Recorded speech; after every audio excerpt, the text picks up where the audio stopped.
Africa is home to the world's youngest population, with 60% being under 25. This youthful and energetic demographic divide represents opportunity and strength. Unfortunately, the youth bulge is not well utilized. 70% of Africa's economy is informal. The majority of the continent's youth and women are in this sector. They work under hard and demeaning conditions, high unemployment, low wages, thin or no protection provisions reprove them of their human and labor rights.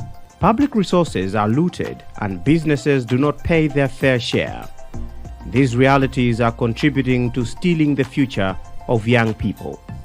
These conditions partly force many young people to embark on desperate migration journeys and engage in illicit activities.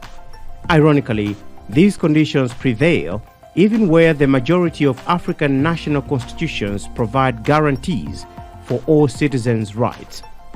These guarantees are in line with the United Nations Universal Declaration of Human Rights, UNDHR. Complementing the UNDHR, the African Union, then Organization of African Unity (OAU), adopted the African Charter on Human and People's Rights on June 27, 1981. The Charter is an instrument to promote and protect human rights on the African continent. Sadly, some African governments have backslidden, often adopting regressive pieces of legislation that counter human rights. Even worse, the COVID-19 pandemic has provided a leeway for gross human rights violations. The African Charter on Democracy, Elections and Governance underlines good governance and human rights. Yet, recently, it has been in breach. In Eswatini, police gunned down 75 protesters who demanded genuine democracy. Corruption and tax evasion by big businesses continue to rob children and their families their right to education, potable water, and healthcare opportunities. But we can defend and consolidate rights and democracy when instruments of the rule of law function effectively.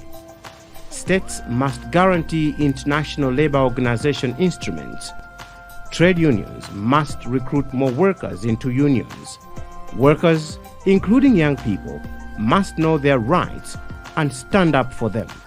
Young people must use their being in majority, energies, skills, and enthusiasm to push for their rights.